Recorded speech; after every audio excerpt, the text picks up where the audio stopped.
Queremos aqui essa destruição de emprego que está acontecendo em nome do vírus, que tem que ser combatido, sim. A vida é importante, sim. Mas o Brasil quebrado, pessoal, a gente vai ficar numa situação igual a da Venezuela. E eu tenho que ter coragem de falar isso. Eu não vou trair a minha consciência e deixar de falar a verdade. Eu lamento a posição do Rodrigo Maia nessas questões. Eu lamento muito a posição dele, que resolveu ele assumir o papel do executivo. Ele tem que entender que ele é o chefe do legislativo, eu respeito ele, tem que me respeitar como chefe do executivo. O senhor Rodrigo Maia é a pessoa que resolveu não conversar com mais ninguém. Não pode agir dessa maneira, pegar e jogar todos os governadores contra mim. Qual o objetivo do senhor Rodrigo Maia? Qual é resolver o problema ou atacar o presidente da República? Eu lamento o Rodrigo Maia, a postura que ele vem tomando. Ele não quer amenizar os problemas, combater aí o vírus, não deixar que a economia vá para o espaço. Ele quer atacar o governo federal. Enfiando a faca no governo federal, vão matar a galinha dos ovos de ouro, que é o Brasil. Parece que a intenção é me tirar do governo. O ministro Paulo Guedes não tem contato mais com o Rodrigo Maia. Ele é o dono da pauta. Parece que a intenção é outra por parte do senhor Rodrigo Maia, tá? Que ele está conduzindo o Brasil para o caos. Nós não temos como pagar uma dívida monstruosa que está aí, não temos recurso. Qual a intenção? É esculhambar a economia para enfraquecer o governo, para que eles possam voltar em 22? Não é uma luta aqui agora de você contra o Brasil, né? E nem você contra mim. É uma luta nossa a favor do Brasil. Essas medidas são escandalosas, sendo aprovadas, e essa forma de votação agora, ele sabe que está errado a posição dele, essa forma que ele está conduzindo as votações. O Brasil, deixa bem claro, tá certo, não merece o que o senhor Rodrigo Maia está fazendo com o Brasil. O Brasil não merece a atuação dele dentro da Câmara. Não é o parlamento brasileiro, é a atuação dele. E desculpa, Rodrigo Maia, péssima sua atuação. Quando você fala em diálogo, a gente sabe qual é o teu diálogo. Então, esse tipo de diálogo não vai ter comigo. E não estou rompendo com o parlamento, não. Muito pelo contrário. É a verdade que tem que ser dita. Está aprofundando a crise. A continuar dessa maneira, o Brasil vai embora. Nós vamos transformar numa Venezuela aqui, um país rico com gente pobre. É isso que está pintando aparecer pela frente. Aí é que eu apelo ao Rodrigo Maia, tá certo? Isso que o senhor está fazendo, Rodrigo Maia, não se faz com o nosso Brasil. Lamento, mas não se faz com o Brasil. É falta de patriotismo, é falta de um coração verde e amarelo, é falta de humanismo com esse país maravilhoso chamado Brasil, que estava dando certo. E dá pra gente superar essa questão agora. Essa forma de travar, quase que conspirar por aí contra o governo federal, lamento, mas não é essa maneira de se fazer política no Brasil.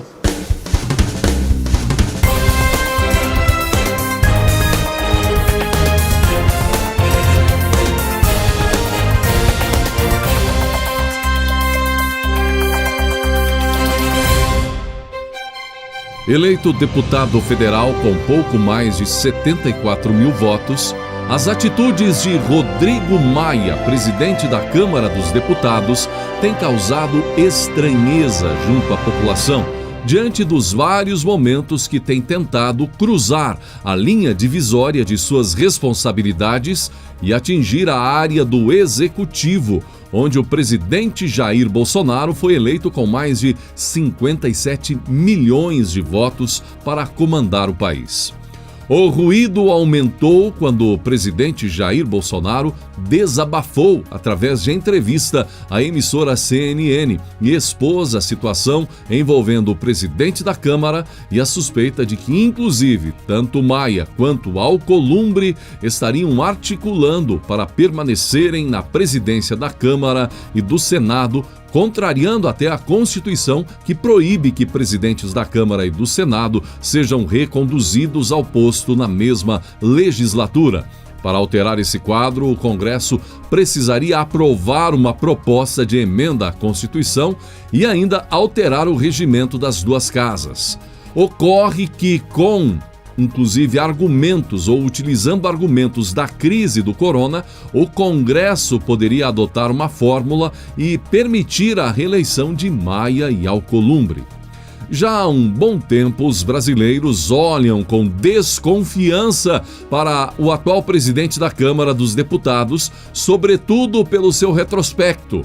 Ele já foi protagonista de várias notícias de ligações com corrupção e lavagem de dinheiro, como a publicada pelo G1 em 9 de fevereiro de 2017 e que em parte diz o seguinte: o presidente da Câmara, Rodrigo Maia, foi acusado de corrupção e lavagem de dinheiro pela Polícia Federal. Um relatório enviado ao Supremo Tribunal Federal concluiu que Rodrigo Maia beneficiou a construtora OES em troca de dinheiro para a campanha. Com a conclusão do inquérito pela Polícia Federal, o Ministério Público vai analisar os documentos e decidir se oferece denúncia contra Rodrigo Maia por corrupção e lavagem de dinheiro. Para a Polícia Federal, não restam dúvidas da atuação clara, constante e direta de Rodrigo Maia na defesa dos interesses da empreiteira OAS no Congresso Nacional. A contrapartida, segundo a Polícia Federal, veio na forma de doações para a campanha ao Senado de César Maia, pai do deputado, em 2014. O dinheiro foi pedido pelo deputado Rodrigo Maia, inclusive por meio de mensagens. Em uma delas, enviada no dia 17 de setembro de 2014, Rodrigo Maia pergunta: a doação de 250 vai entrar? No dia seguinte, a OAS faz 2 doações que somam R$250 mil para a campanha de César Maia. Junto com outras 2 doações anteriores, o valor total repassado para a campanha de César Maia foi de R$1 milhão. Na conclusão do inquérito, a polícia diz que encontrou fortes elementos da prática de corrupção passiva e lavagem de dinheiro, o suficiente para abrir um processo contra Rodrigo Maia. À época, Maia afirmou que nunca recebeu vantagem indevida para apreciar qualquer matéria na casa, diz parte da matéria. Já em 2019, também no G1, outra notícia informou sobre uma perícia feita nos sistemas internos da Odebrecht de registro de pagamento de propina e que mostraram execuções de pagamentos no valor de R$1,4 milhão a codinomes atribuídos ao presidente da Câmara, Rodrigo Maia, e ao pai dele, o ex-prefeito do Rio e vereador César Maia. Segundo delatores, Rodrigo Maia era Botafogo e Inca nas planilhas e o pai, César Maia, era o desposta, ou melhor, déspota. Para isso é que a gente pode afirmar que para esse tipo de político, quando se fala em R$2 bilhões de fundão, é a mesma coisa que nada. E foi nessa que Alcolumbre afirmou nesses últimos dias que R$2 bilhões do fundão para a saúde não fariam diferença nenhuma. Também pudera. Com tanto dinheiro entrando em campanha, em doação, em esquemas, em propinas, é claro que bilhões e bilhões de reais não significam nada. Polêmicas mais antigas à parte, depois de sucessivos ataques de Rodrigo Maia contra o governo e o próprio presidente, Bolsonaro desabafou durante a entrevista à emissora CNN nesta quinta-feira. Segundo ele, Maia está conduzindo o país ao caos e está enfiando a faca no governo federal. Eu lamento a posição de Rodrigo Maia, que resolveu assumir o papel do executivo. Eu respeito ele, mas ele tem que me respeitar. Lamento a postura que ele vem tomando. O presidente alertou ainda que, com a postura de Maia nas articulações como a do plano Mansueta, o Brasil pode virar uma Venezuela e pode quebrar. Bolsonaro alertou que Maia e o tipo de diálogo que Maia quer não terá com ele, com Bolsonaro. Neste ano, o rombo do governo federal era de 124 bilhões de reais. Esse número vai aumentar, porque o governo está gastando recurso, evidentemente, num momento importante de uma crise. Mas como é que fica? Até quando o governo vai destinar recurso para os estados? Olha, tem um projeto votado na Câmara, aprovado, está no Senado, fazendo com que, obrigando, que o Poder Executivo compense as perdas do ICMS e ISS. São um número bastante grande, não temos ao certo aqui, mas ultrapassa a casa dos 100 bilhões de reais. A gente pergunta até quando. Tá? E vamos supor que o Paulo Guedes queria uma contrapartida nessas questões aqui. A Câmara não aceitou a contrapartida. Estamos agora tentando negociar com o Senado, com o Davi Alcolumbre, que é o dono da pauta no Senado. Nós queremos uma conta de chegada. Tá? Todos têm que se sacrificar e ter responsabilidade nessa questão. Não pode apenas o parlamento, que tem autoridade, tem independência, mandar conta para a gente pagar. Então, cada governador tem o seu plano, fecha mais ou menos todo o comércio, deixa de arrecadar e simplesmente pode mandar conta, não é para mim, é para o contribuinte pagar, levando-se em conta tudo que já foi gasto agora, a conta no final será na casa de R$1 trilhão. Aí onde eu apelo para o parlamento brasileiro, para governadores, para prefeitos, porque o Brasil vai quebrar na situação como está. Nós já temos uma dívida interna na casa dos R$4 trilhões.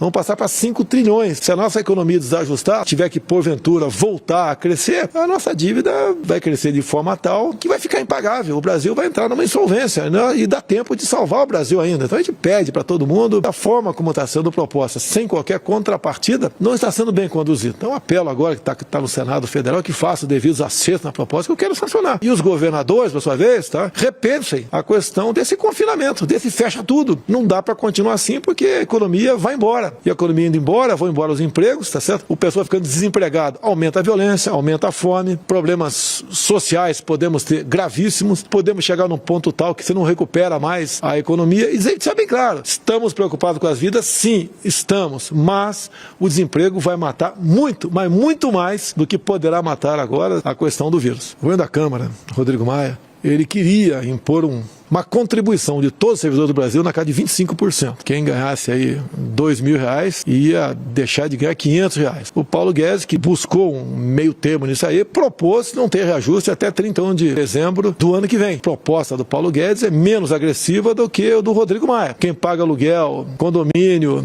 paga a escola para o filho, não teria como, no meu entender, se ajustar. Então isso não era justo. Então, contra a proposta do Rodrigo Maia, o Paulo Guedes aventou essa possibilidade.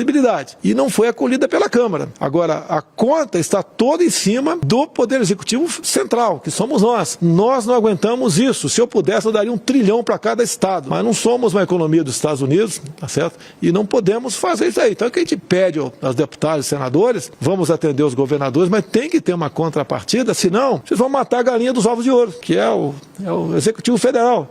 Vai todo mundo, né, perder com isso. Então, o apelo que eu faço ao Senado Federal, Davi Alcolumbre, aos senadores, que prestem muita atenção nesse projeto aprovado pela Câmara. Isso é uma proposta discutida de forma muito assodada, votado à distância. Foram, se não me engano, 70 votos contrários apenas à proposta, né? Porque dessa forma o Brasil perde, todos nós vamos perder, o Brasil vai ficar insolvente, o Brasil vai quebrar. Será que nós queremos o caos no Brasil? Queremos aqui essa destruição de emprego que está acontecendo em nome do vírus, que tem que ser combatido? Sim. A vida é importante? Sim. Mas o Brasil quebrado, pessoal, a gente vai ficar numa situação igual a da Venezuela. E eu tenho que ter coragem de falar isso. Eu não estou pensando em popularidade. Eu vejo... Eu não vou trair a minha consciência e deixar de falar a verdade. Eu lamento a posição do Rodrigo Maia nessas questões. Eu lamento muito a posição dele, que resolveu ele assumir o papel do executivo. Ataques bastante contundentes à nossa posição. Ele tem que entender que ele é o chefe do Legislativo, eu respeito ele, tem que me respeitar como chefe do Executivo. Então, lamentável, não o Congresso ou a Câmara dos Deputados. O senhor Rodrigo Maia é a pessoa que resolveu não conversar com mais ninguém. E é uma questão de números. Números, ele, apesar de não ser economista, né, ele tem um bom entendimento, até pela educação que o pai dele, que foi economista, tem. Não pode agir dessa maneira. Pegar e jogar todos os governadores contra mim, fazendo uma pressão agora para que o Senado aprove essa proposta que tem, sem contrapartida. A gente não sabe até quanto pode chegar essa despesa, vai ultrapassar a R$100 bilhões. A gente não aguenta isso. Qual o objetivo do senhor Rodrigo Maia? Qual é resolver o problema ou atacar o presidente da República? Eu lamento o Rodrigo Maia, que já conversei várias vezes com ele, a postura que ele vem tomando. Ele não quer, no meu entender, porque parece ser que ele vai reagir depois, né? Mas o sentimento que eu tenho é que ele não quer amenizar os problemas, combater aí o vírus, não deixar que a economia vá para o espaço. Ele quer atacar o governo federal, enfiando a faca no governo federal, no sentido aí figurativo, né? Para resolver os problemas de outro lado. Agora, se isso tudo for aprovado e outras coisas virão pela forma como está se comportando, vão matar a galinha dos ovos de ouro, que é o Brasil. Parece que a intenção é me tirar do governo. Parece que é isso daí, né? Quero crer que esteja equivocado. Mas os números mostram isso aí. O ministro Paulo Guedes não tem contato mais com o Rodrigo Maia. Ele é o dono da pauta. Tá? Então a gente pede, apela para ele. Então, presidente? Da parte dele, da minha parte, não. Parece que a intenção é outra por parte do senhor Rodrigo Maia, tá? Que ele está conduzindo o Brasil para o caos. Nós não temos como pagar uma dívida monstruosa que está aí, não temos recurso. Qual a intenção? É esculhambar a economia para enfraquecer o governo para que eles possam voltar em 22? Eu não estou pensando em política. Tá? O Brasil indo bem, todo mundo vai bem. Ele vai ser reeleito, vai com toda certeza aí quem sabe voltar a ser presidente da Câmara. Não é uma luta aqui agora, eu apelo ao Rodrigo Maia, é uma luta de você contra o Brasil, não é nem você contra mim. É uma luta nossa a favor do Brasil. Então essas medidas são escandalosas, estão sendo aprovadas, né? E essa forma de votação agora, pela internet, impede um debate melhor na Câmara, sendo aprovado de forma assodada e de modo para atender os governadores que fecharam, alguns, né, de forma excessiva a sua economia. E a conta é altíssima.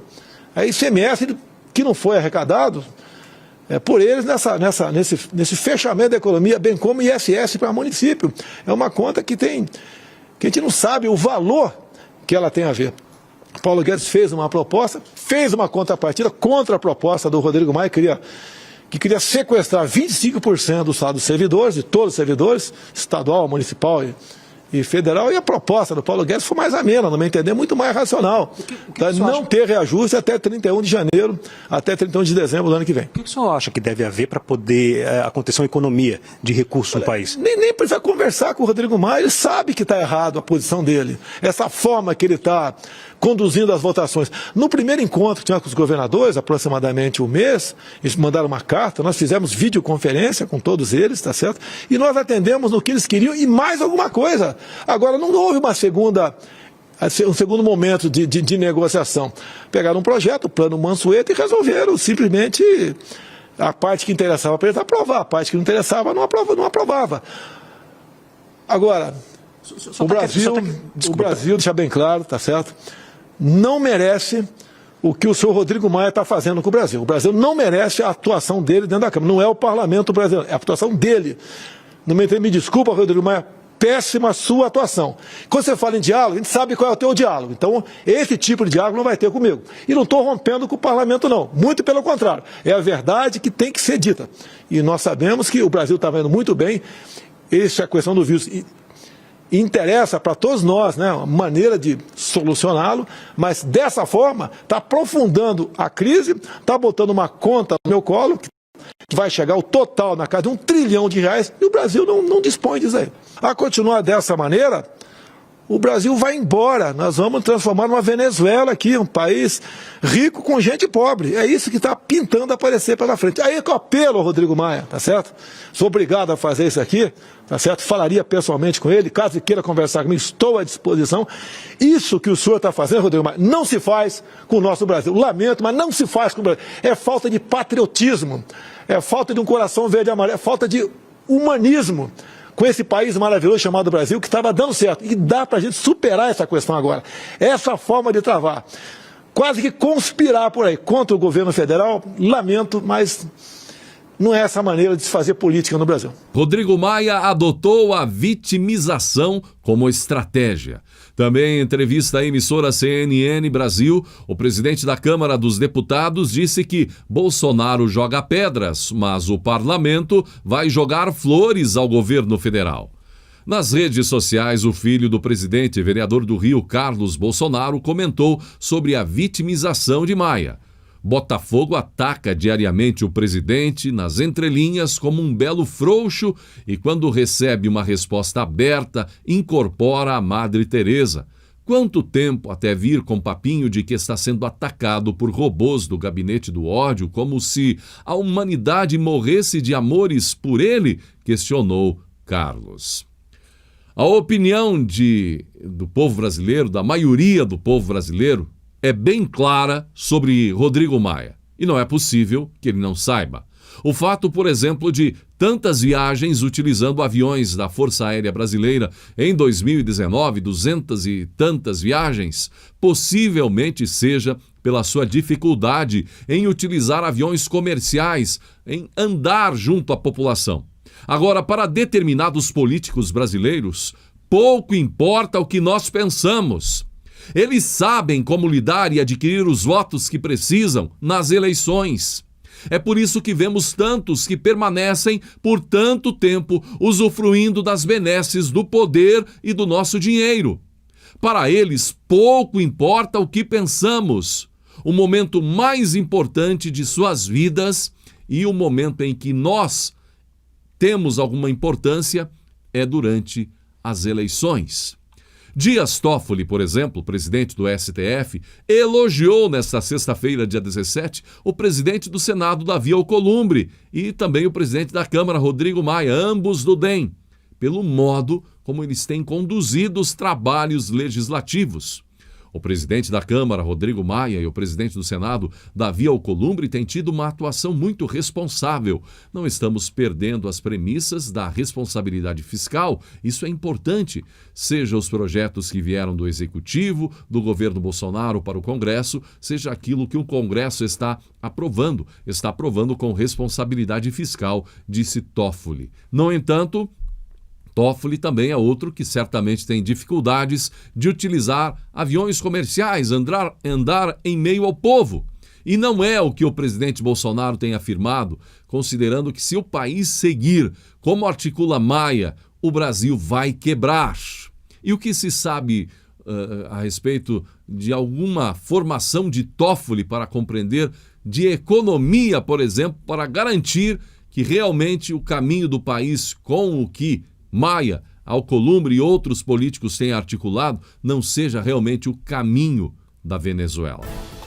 E a sexta-feira foi marcada pela posse do novo ministro da Saúde, Nelson Teich. Além de Nelson, a solenidade contou com a presença do presidente Jair Bolsonaro, ministros e também do ministro que deixa a pasta, Luiz Henrique Mandetta. Bolsonaro, Teich e Mandetta discursaram na solenidade. É um passo difícil, o século XXI vai ser dividido em antes e após o coronavírus. Todas as economias vão sofrer, a nossa vai sofrer, e muito nos preocupa a segunda onda, o pós-Covid. A economia será o grande desafio, ministro Guedes, mas tenho muita confiança na vossa condução, nas inúmeras ferramentas de gestão que temos para fazer esse enfrentamento. Muito obrigado, presidente, pelo tempo que pude servir ao governo. Uma honra para mim trabalhar durante esse período com essa equipe, sob sua liderança, sob sua coordenação e, humildemente, como cidadão, me coloco à disposição sempre que for chamado, sempre que for convidado para qualquer tipo de serviço que eu possa fazer. Hoje, eu quero agradecer, além de todos os ministros, a minha esposa que está aqui, Terezinha Alves Mandetta, médica, companheira, e em nome da minha família, dos meus filhos, do meu pai e da minha mãe, a gente trabalha muito forte na educação dos filhos por valores. E eu gostaria muito de deixar muito claro que, do ponto de vista nosso, de educação familiar, nós sabemos muito bem que fizemos um trabalho que deveríamos ser feito e continuamos à disposição do país, com a mesma vontade de que esse país possa ter dias melhores. Muito obrigado, presidente, muito obrigado a toda a equipe. Um agradecimento especial à dona Michele Bolsonaro pelo trabalho inspirador em relação às doenças raras. Vai aqui também para todos vocês um testemunho de tentativa desse país de dar um pouco de carinho, um pouco de dignidade para essas crianças, para esses pacientinhos, tanto da epidermólise bolhosa, que ganhou nossa primeira redação, como das crianças com atrofia medular espinhal, que trabalham hoje, que temos hoje, pelo menos um passo inicial na busca de um melhor equilíbrio do sistema. Muito obrigado, em nome de todas essas crianças, a senhora, dona Michele Bolsonaro. E muito obrigado a todos os ministros e um agradecimento especial ao senhor presidente da República, Jair Bolsonaro. Obrigado.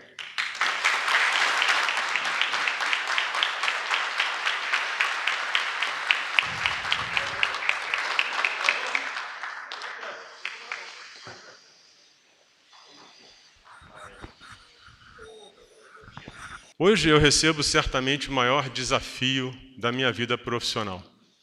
Isso é inegável, né?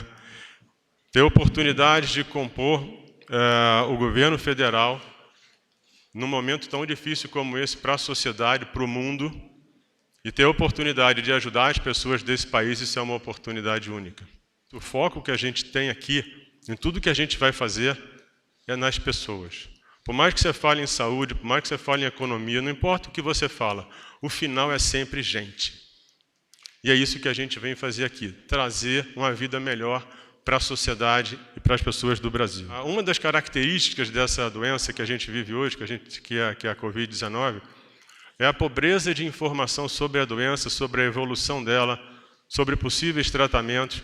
E isso aí leva a um nível de ansiedade e medo que é enorme. Então a gente vive não só um problema clínico, que é de cuidar da doença, mas é de administrar todo o comportamento de uma sociedade que hoje está com muito medo. E a gente vai ter que trabalhar isso também, trazendo confiança de que a gente vai levar para as pessoas, através da informação, do conhecimento, do planejamento, o começo da construção de uma solução. É óbvio que a gente espera que isso venha muito mais rápido, se sair um medicamento.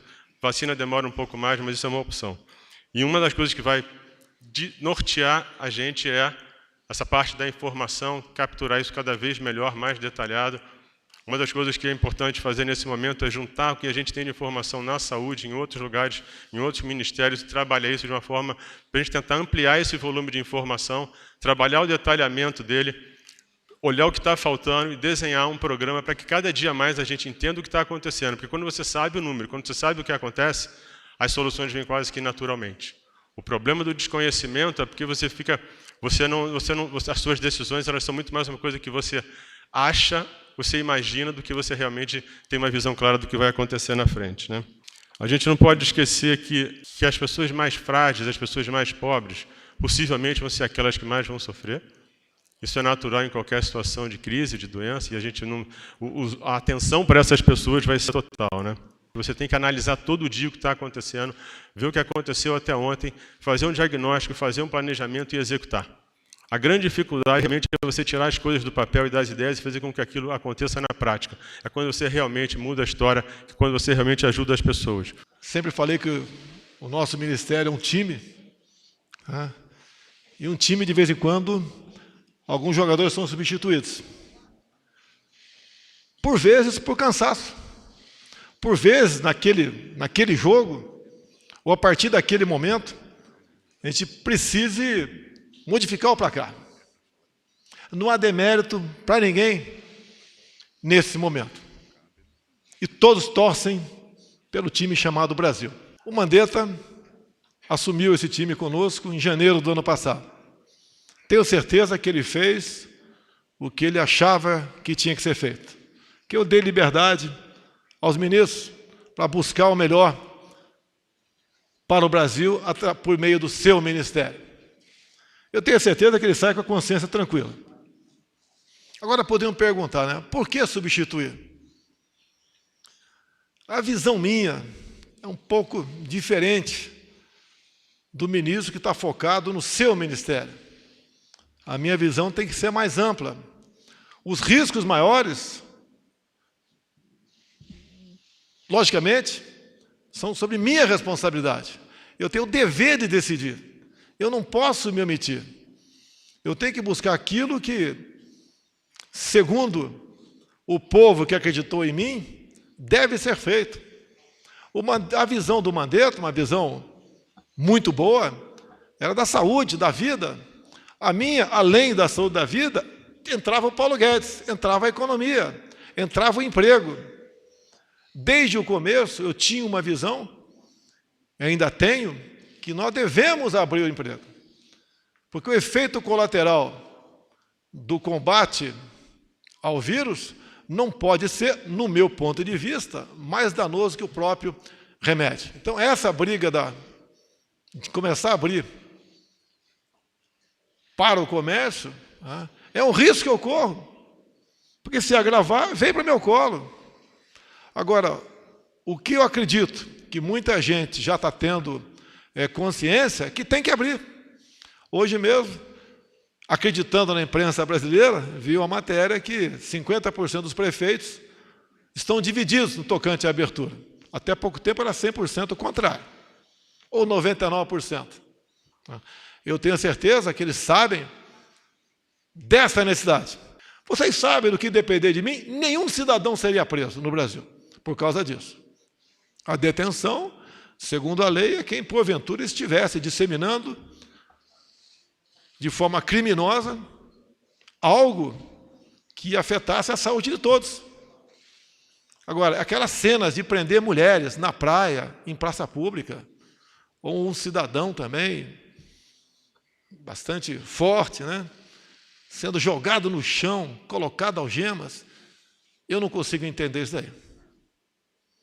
Não concordo com isso. Pena que eu não possa intervir em muita coisa, porque o Supremo decidiu que as medidas restritivas que têm que ser respeitadas são aquelas de prefeitos e governadores.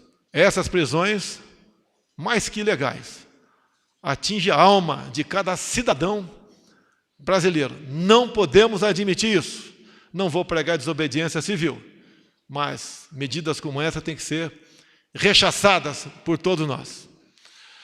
Mandetta, mais uma vez, muito obrigado. Agora entra em cena o prezado Nelson.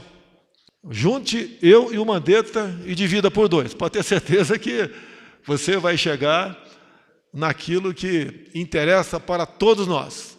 Nós não queremos vencer a pandemia e daí chamar o doutor Paulo Guedes para solucionar a questão, as consequências de um povo sem salário, sem dinheiro e quase sem perspectiva, em função de uma economia que a gente vê que está sofrendo sérios revés.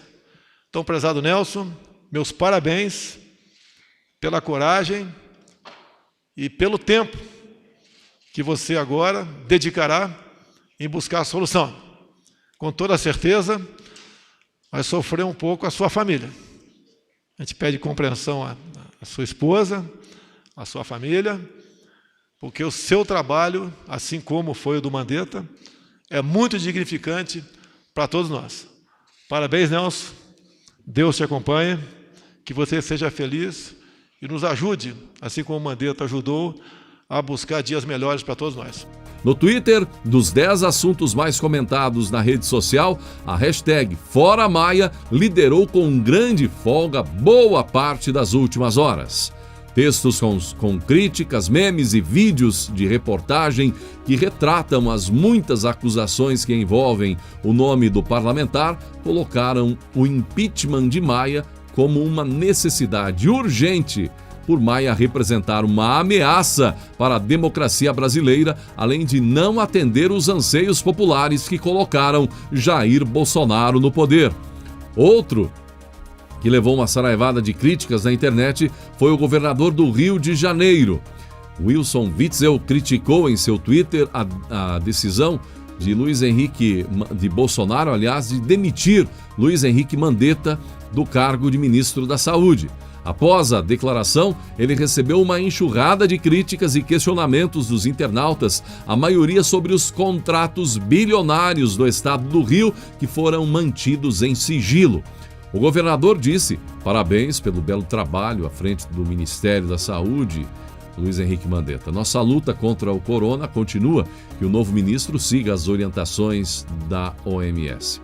Em resposta ao governador e às críticas que ele fez, além dessas palavras citadas ao presidente Bolsonaro, um internauta disse: governador, você não conseguirá convencer ninguém com uma conversa fiada dessa. Tente mudar a retórica e ser mais honesto consigo mesmo, pois de repente conseguirá se eleger para síndico de seu prédio quando deixar de ser governador. A verdade é que é forte a pressão de algumas lideranças para tentar inviabilizar o Brasil e principalmente o governo Bolsonaro.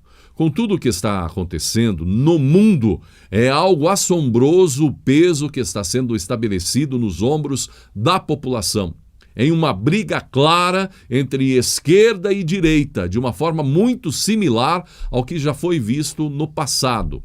E como a esquerda tem alinhamento direto com os princípios comunistas, aí entra a suspeita até da origem do corona e se isso não é realmente muito mais do que uma questão de saúde, mas também uma questão de poder mundial ao custo de muitas vidas. Vimos agora João Dória levando adiante o período de isolamento com muitos questionamentos sobre a forma com que isso vem sendo feito, onde em nome de proteger a saúde, pessoas estão sendo presas em casa e as que estão nas ruas sendo ameaçadas, presos sendo soltos em contrapartida, a miséria batendo na porta das pessoas e o Brasil, tendo em vista de que o estado de São Paulo é o centro financeiro nacional, sendo atingido de forma muito agressiva como poucas vezes visto na história do país. São Paulo é um dos pilares do país e é possível que a forma com que Dória vem conduzindo a crise, o pilar pode ruir e levar o país. Não estão sendo levados em conta aumento da depressão, problema com ansiedade, problemas cardíacos, problemas familiares, crimes e tantos outros efeitos colaterais do extremismo, que é considerado um embate direto contra o presidente, ou seja, uma estratégia política às custas do povo. Onde vamos chegar com tudo isso, gente? É preciso ter fé e orar. E esperamos que as palavras Brasil acima de tudo, Deus acima de todos, nos mantenham de pé. Enquanto muitos querem ver o país quebrado e o caos estabelecido para tentar retomar o poder que emana do povo, há milhões de brasileiros em todos os cantos do país segurando o Brasil em pé. Portanto, não devemos desanimar. E coisas que acontecem. Fátima Bernardes, em uma live, chamou o namorado Túlio Gadelha pelo nome do ex-marido, William Bonner. A gente está aqui jantando, todo mundo. Túlio, Vinícius, Laura, Beatriz, corrigiu a jornalista, citando também os trigêmeos que nasceram do matrimônio entre ela e o editor-chefe do Jornal Nacional. O casamento entre William Bonner e Fátima Bernardes durou 26 anos. E o engenheiro agrônomo Chico Graziano publicou um artigo muito interessante para tranquilizar a população brasileira. Ele escreveu o seguinte: nessa inundação de notícia ruim, duas boas notícias chegam da agricultura brasileira. A primeira, a Conab confirmou que o país colherá a maior safra de sua história, 251,8 milhões de toneladas de grãos. A segunda, as exportações agrícolas em março de 2020 cresceram 13,3% comparadas com março de 2019. É incrível! O Brasil ultrapassará os Estados Unidos na produção de soja, com estimados 122 milhões de toneladas. No milho será superada a barreira dos 100 milhões de toneladas. Ambos os feitos eram inimagináveis até há pouco tempo. Quem mais cresceu, porém, foi a produção de amendoim, 25%. Os principais alimentos básicos também subiram: trigo, 5,4%, feijão, 3,3% e arroz, 1,2%, assegurando o abastecimento interno. Caminha-se para a frente no campo. Alimento garantido no prato é a maior virtude da agropecuária brasileira. Além dos cereais, os brasileiros são abastecidos com carnes, bovina, suína e aves, ovos, leite, frutas, hortaliças, óleos, peixes. Nesses ramos predominam gêneros brasileiros. Nas incertezas da crise, temos a segurança alimentar. O mundo está comprando cada vez mais gêneros alimentícios do Brasil, mesmo enfrentando a pandemia do coronavírus, ou talvez por isso mesmo, verifica-se aumento da demanda externa e interesse em novos acordos comerciais. Somente neste mês de março de 2020, 8 países fecharam entendimentos para acesso aos produtos brasileiros. Destacam-se Egito. Egito certificou mais 27 frigoríficos de abate de frangos e miúdos de bovinos. China liberou 8 plantas de processamento de peixes, tilápia. Indonésia vai comprar 20 mil toneladas de carne bovina. Emirados Árabes querem importar ovos galados fertilizados para aprimorar a genética de suas aves. Kuwait retirou barreiras da carne bovina. A Argentina vai importar embriões bovinos, sêmen suíno e, pasmem, carne de rã. Prestem atenção nesse número. Em março de 2020, o agronegócio respondeu por 48,3% das exportações brasileiras. Na média do primeiro trimestre deste ano, a fatia do agro corresponde a 43,2% das vendas totais ao exterior. Conclusão: vem da roça os dólares que pagam as importações do país. E agora para a sua reflexão. Um leão encontrou um grupo de gatos conversando. Vou devorá-los, pensou, mas começou a sentir-se estranhamente calmo, como se algo viesse do alto e acalmasse seu instinto. E resolveu sentar-se com eles para prestar atenção no que diziam.